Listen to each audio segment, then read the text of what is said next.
A few weeks ago, I woke up to the most terrifying Discord message it is possible to receive. I literally woke up, checked Discord, and Kat Missberg had messaged me. Kat messages me like, alright, here's all the stuff for the relay, you ready to begin your leg? And I'm like, what relay? Apparently, while I wasn't looking, in a group chat that I was in that I wasn't getting notifications for, a whole YouTube Conlang Relay, just like last year, was being organised, and I was in it. I guess I forgot that I signed up, and no one directly messaged me about it until Kat sent me the fucking torch. Another Conlang Relay, and I didn't even know it was happening. I'm fucked! I didn't even know I was in it! And last year was fucking bad enough.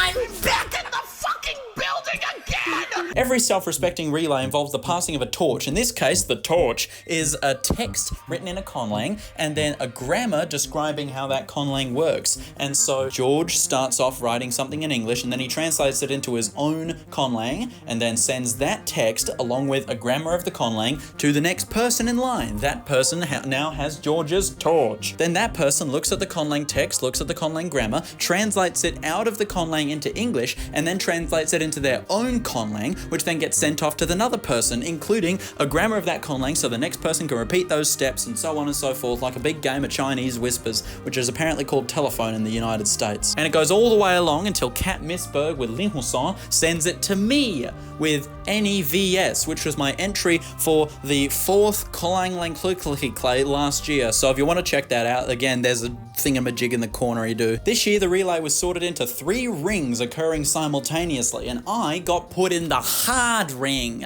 with like cursed conlangs. New England Vampire Speak was 6th place in last year's Close Conlang Clercus. Liusa was 1st place. So it's a cursed conlang translated into a cursed conlang. This is gonna be fucked. The most notable thing about Liusa is that it has free phoneme order. What is free phoneme order, I hear you cry? That's a good fucking question. Basically, it works like this. Linhuson technically does have a word order in some way. What happens is that the first word is normal and then the second word is repeated twice. And that way, you know, if you've got a sentence where all the words are jumbled around, you can just look at which word is repeated and that gives you its order in the sentence. Well, you can go a step further. Apparently that wasn't fucking enough.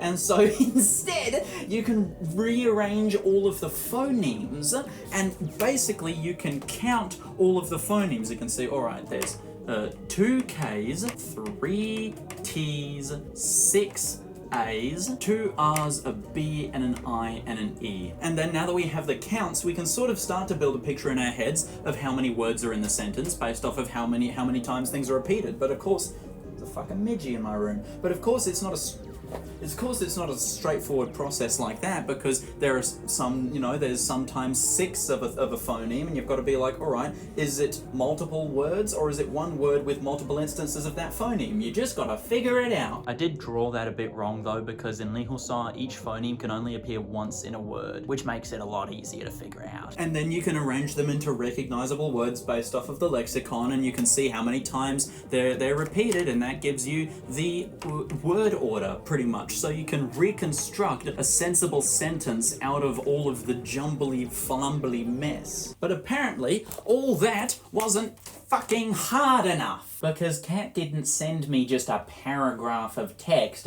Kat sent me drawings. Because as I learned, Lihusa has a very nice way of writing, where Thebi could be written like that, that, and that, with those 4 symbols, and you can jumble them up in any order, of course, to write it, because the phonemes are going to get jumbled up. But the interesting thing is that when you're actually writing, you can just sort of make the phonemes into a drawing, and then that's how you write it. It's not like it's just completely discrete. All of the symbols sort of get combined into images, which can then be used to tell a story. And what's even cooler is that, say this is the word for bird, then you might not even write this down. You can just put this, that's not McDonald's, it's a bird, in the image, and then that stands for the word for bird. Bird is the word. Like if you're talking about one bird and then you write out the sentence and bird is the second word in the sentence, but you can't draw 2 birds, you're only talking about one bird, so the word order is lost. Well, if bird happens to have a grammatical affix or anything, which tend to be annotated with little symbols like this on the edge of the word that they're attached to, then in that case, you can look at how many grammatical affixes are attached to the bird, because these are just symbols actually, and so you can see how many times the affix is repeated, and that'll give you how many times the whole word is repeated, even if it's only drawn once. But of course I'm telling you all that now. I didn't know that at the time. None of that was in the grammar. I just had to figure it out. First day, I managed to translate and gloss the text from Lihosai, which was actually pretty easy, and I was fairly confident with all the word order, but I wasn't sure if I had analysed everything properly. For example, the last sentence had an adverb with no verb, so that was a bit fucked, but overall I figured I'd probably done it right. So by the end of that I had a literal translation, but I wasn't fully happy with how that sort of worked. Some things didn't make sense. For example, the ball must be faster than what the shadow enemies obtain. What? And so I made a non-literal translation, sort of an interpreted translation, but I had to adapt it a little bit to translate it into New England Vampire Speak, because New England Vampire Speak, in context, is a language only used for making plans, right? Basically, New England Vampire Speak is a language spoken by vampires in New England. And no, I'm not putting the rest of the costume on. I can't be fucked and my hair looks too cute. The English spoken in the state of Maine can be some hard to understand if you're from away. But even then, you ain't heard nothing compared to New England Vampire Speak, which is difficult to understand by design. Vampires have long existed in New England and been a staple of folklore, though they haven't always been called vampires per se. And these vampires, of course, they have to get around and do planning. And how do they do that? They can't do it out in the open. So in order to do their dastardly plans, they have to plan in secrecy using a secret language, and that is New England Vampire Speak.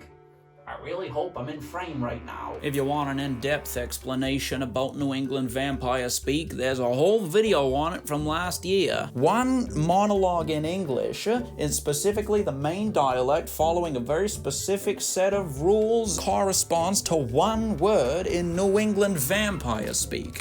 And so, multiple monologues in English corresponds to an entire sentence in New England Vampire Speak that from the outside sounds like two people speaking regular English from Maine, but in the inside, if you know the rules of the language and the conventions by which it works, it sounds like a plan. That way the vampires can carry out their dastardly work in secrecy. So how exactly does an entire monologue in English correspond to a single word in New England Vampire Speak? Well, let's say that you've got an entire monologue in English. You measure a few things about the entire monologue. For example, what is the topic of the monologue? Is it about someone funny? Is it about a funny place? Is it about animals? And so you can think of all of these things as word-level phonemes. But then you've also got smaller timing slots as well. So every sentence in the English yarn has to be measured on a few different metrics in terms of how inappropriate it is and how ambiguous it is. And there's different types of ambiguity, like, pragmatic ambiguity, ambiguity that comes from sound being obscured, that kind of thing. But there's also different types of inappropriateness, like religiously inappropriate or sexually inappropriate. This is a language with phonemic sex jokes. So if you want to work out what an English word would be in New England Vampire Speak, you work out all of these metrics that apply to the individual sentences of the yarn and the whole yarn itself, and then you create a yarn that fulfills those criteria. The actual exact contents of the English yarn can change, and as long as it still fits these criteria, then it still counts as the same word in New England Vampire Speak. Now, of course, the text is so long I can't include the entire thing in this video, so I'll include a short portion of it at the end. So back to that day-by-day thing, right? On day 1, I translated it from Lihosai into English. On day 2, I started translating it, sort of tweaking the translation and starting to translate it into New England Vampire Speak. On day 3, I went to work. On day 4, I did my creative writing assignment. On day 5, I practiced with my buddy Callum for our performance on the weekend, which went very well. Really? Yes, really. There's no On day 6, I realized that I only had fucking 1 day left to translate this. I got a week to translate it. So at 11 o'clock at night, I paused me and my boyfriend's movie night and ran home to work on the translation. Didn't sleep all night. I'm thankful this will all be worth it because this is a very entertaining and fucked up language to translate, which seems to be what Zinniop deserves after last year. No hard feelings. Watch last year's relay for context about that. We had to make a new rule this year because of it, the Zinniop rule. No making the translation process deliberately difficult. Now, writing New England vampire speak is a very lengthy process because however many sentences I had to write that many yarns following very specific criteria. So it's a nightmare. It took a very long time, but I finished at 1:30 a.m. the next day. I was getting really stressed out about how late I had left this, but George reminded me that I'm the busiest woman in Australia and that it's all meant to be fun, so I didn't end up feeling too bad in the end. And I got it in time, so that's what matters. But thankfully, I hope that this will have been annoying for Zinniop to translate because the language is entirely up to interpretation. The sentences have phonemic inappropriateness and phonemic ambiguity, and it's like, how do you measure that in an objective way? You can't, really. I just sort of vibed it, and so that's what Zinniop's gonna have to do as well, and that's gonna be fun. I'm gonna try and do this really quickly because this isn't really part of the relay, but thank you very much to all my members on YouTube and on Patreon. My Patreon is in the description, and I get more money from that than I do on YouTube memberships, but if it's easier for you to do a YouTube membership, I won't blame you if you just do that, but I do get more money from Patreon, so that's in the description. Anyway,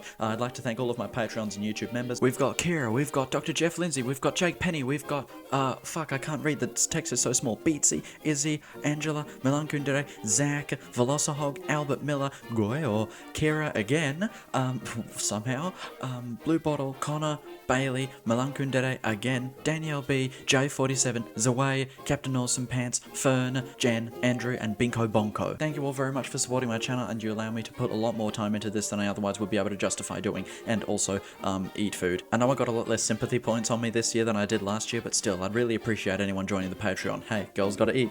Again, next in the line after me is Zinniop, so go watch his video, and I'm going to fucking sleep. The town drunk, he drank several gallons of whiskey every day. His one wish was that he wanted to be cremated when he died. One day the old bastard finally died, and the certain someone remembered his only wish, so they cremated him. It took 3 days to put the fire out. Speaking of drinking, that reminds me. My grandmother was at the Boston Tea Party. She was the first bag they threw overboard. Now that reminds me of that story. A group of men were out camping one night. If they had had more time to prepare, they wouldn't have needed to go get water, but they did, so one of them did. He went out to the pond, and he came back soon after going, fuck, fuck, fuck, fuck, fuck, fuck, fuck. They all said, what's the matter? Says, there's a bear in that pond. One of them says, well, that bear's probably just scared of you as you are of him. He says, well, if that's the case, that water ain't fit to drink anyway.